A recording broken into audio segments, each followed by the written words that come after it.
Today we're going to talk about why high performers burn out. If you're a man who's built a good life on paper, but your mind is still stuck in thinking and survival mode, you're in the right place. So let's get into it, right? In this video, you're going to learn the 3 systems that are quietly running your mind according to science, why most high-performing analytical men are accidentally burning themselves out, and the 10-minute nightly protocol that you can run for 7 days to start shifting this. And this is for the guy who's built a good career, who's reached the point in life that his younger version would call success, but still feels like his brain is living in a constant low-grade emergency. And even with more optimization, habit stacks, or focusing app, that underneath tension doesn't seem to go away. So let's talk about what's really going on. And the way I want to talk about this is by bringing up Gilbert's 3 systems. So psychologist Paul Gilbert, the creator of compassion-focused therapy, identified that humans rotate between 3 emotional systems: the threat system, the drive system, and the soothing system. And the big pattern here is most high-performing men have overtrained threat and drive systems and undertrained soothing systems. And that combination works when it comes to reaching your goals and pushing yourself really hard, but the cost shows up later as burnout, inability to shut down your mind, and inability to rest and actually enjoy life when you build a decent life for yourself. So first, let's dive into the threat system. The evolutionary purpose of this system is keeping you alive by detecting and responding to danger. And this doesn't mean in modern day, right? This doesn't mean we're going to run away from the lions unless you're doing a safari in South Africa. But this means responding to professional and social danger. So it's replaying that one sentence you said on a call or on a date for hours in your head. It's interpreting silence from someone you care about as a sign that you messed up. And when the threat system's active, your attention narrows down to what could go wrong here. You might feel anxiety, you might feel fear, you might feel anger, shame, suspicion, because the threat system's constantly scanning for anything that could hurt you. Physical danger, social rejection. And the threat system would rather give you 10 false alarms than actually miss a threat. So it's a very paranoid system in a sense to be embodying and to be inside of. The second system is the drive system. As a high performer, this is a system you're probably very familiar with. It's evolutionarily designed to motivate you to pursue resources, pursue status, pursue goals, pursue mates. And when it's active, you might feel a sense of anticipation. You might feel excited. You might feel a sense of urgency. You might feel like, yeah, I'm going after the life that I really want. And in day-to-day life, this might look like chasing PRs, chasing revenue goals, chasing streaks in apps. And what the system does is it generates energy and motivation for you to go after things, right? Without the drive system, nothing would be achieved or pursued or built in the world. But here's the catch. The dopamine hits you get from achievements fade over time. Maybe the first time you approach a woman at a coffee shop and you're able to have a conversation and you get her number, you're like, wow, this is incredible. I can't believe I just did that. The first time you get a 6-figure job, you're like, wow, I finally have money now. The first time you buy your own property, maybe that's exciting, or anything you might think of as we talk about this. But over time, what you achieve, that big dopamine hit, ends up becoming just your life. So your baseline feeling goes back to normal, and you set an even bigger goal, because the drive system doesn't care about feeling satisfied or happy. It cares about achieving more. And what happens is when you pair it with an overactive threat system, the drive system becomes run as fast as possible so I don't fail, so I don't suck, or whatever limiting belief is driving you there. So the system that's underdeveloped in high performers is the soothing system. The evolutionary purpose here is social bonding, recovery, a sense of safety and connection with others. So this is usually a system that was activated during mammalian caregiving back in the day. And when it's active, you might feel calm, safe, at peace, and genuinely at rest. I'm not talking about numbing yourself here. What Paul Gilbert found was the soothing systems activated by compassion. And not just compassion from the outside, but also receiving it from people, directing it to yourself, giving it to other people, and building that relationship with yourself. And the soothing system doesn't necessarily turn off the threat or the drive systems.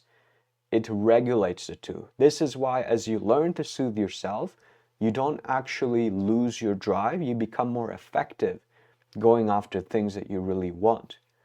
And the way most high-performing analytical men are configured is the threat system is high, very active. The drive system is highly active. The soothing system is almost non-existent or very lowly active, if that's a word, right? The threat's scanning for problems, the drive is pushing for the next win, and the soothing system barely gets any time to exist. So what do we do with this, right? Inside our DDA programs, we deliberately train that third system. I call it the unconditional loving witness. It's your trained soothing system. And it can see reality clearly, including your worst moments. It doesn't turn mistakes into a verdict on who you are. It gives you the sense of safety to learn from what happened and exist as who you are, while also reflecting on the life that you want to create. And the way we're going to help you install that into your own life in this video is through the 3 Systems Nightly Protocol. This is a 10-minute nightly protocol built around the 3 systems. It involves a log, it involves a journaling line, and it involves a practice of accessing the space. So if you run this for 7 nights and you look at what shifts, you'll have a more built soothing system that you can enjoy for the rest of your life. So let's walk through each piece. Step 1, the nightly 3 systems log. Even just doing this has changed so much for the clients that I work with, because they realize, oh, when the threat system's active, even though I feel like I'm problem solving, I'm not. I'm just scanning for threats, so they were able to step out of it, right? So at the end of the day, open your notes app, a journal, pen and paper, whatever you prefer, and ask yourself 3 questions. First, where did the threat system run the show today? And what about the drive system? Then, did the soothing system show up at all? If yes, where did it show up? How did it show up? If no, just note that down. The soothing system didn't show up today. So here's an example of what a log might look like.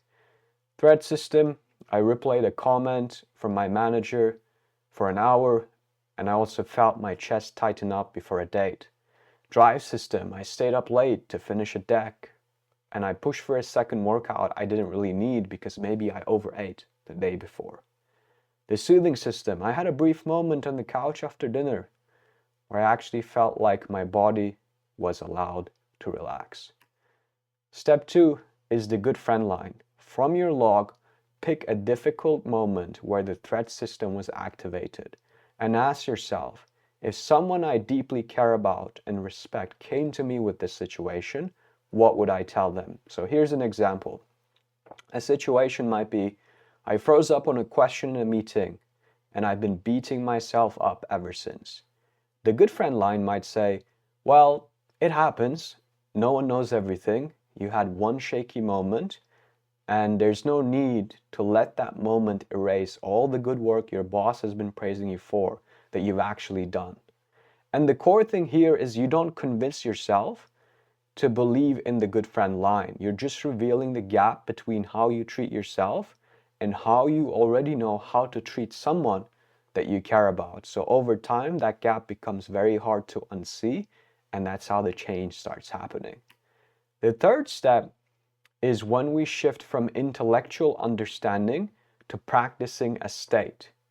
Because understanding is just through the mind, but building access to a state is through our whole being.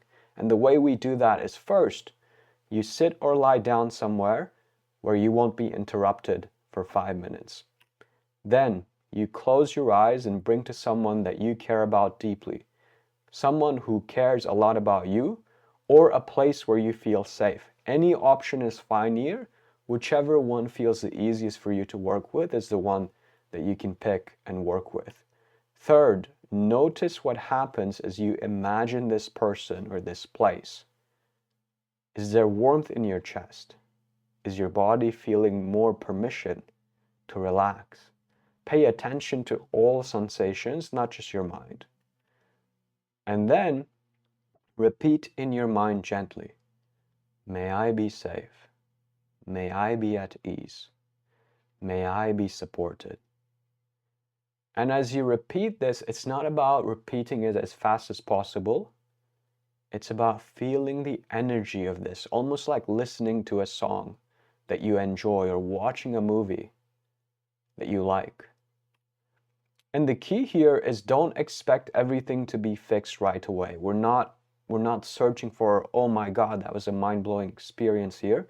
We're simply giving our system a practice or the opportunity to practice a different state where we're not scanning for threats, or if we are, we just get our attention back. We're not chasing for the next win. And we just give ourselves the permission to exist as who we are in the moment. That's how we train the unconditional loving witness, right? So to recap, here is your 7-day 3 systems protocol.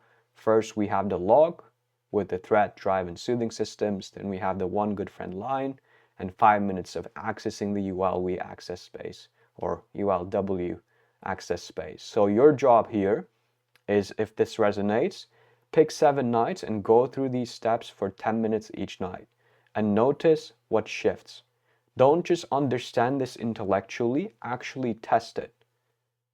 And as you're testing it, simply ask yourself, am I able to activate the soothing system 5% more, 10% more? Am I able to see the difference between what I would tell a good friend versus what I tell myself? These are all small signs of progress, right? If this helped, first, drop a like or a comment so this video can reach more guys like yourself and they can learn how to train these systems intentionally rather than being a victim to the threat or the drive systems. And second, watch these 2 videos next. The first one about the 3 types of shadow will show you how to identify and work with your shadow patterns. And the second one, the RDT loop, will give you the daily process, the high-level map that we use with clients that I work with. And if you want to do this type of work together, right, everything I walk you through came from a presentation inside the 30-day U 2.0 Accelerator. In that program, we actually had a 2-hour masterclass on this with a lot more depth, right?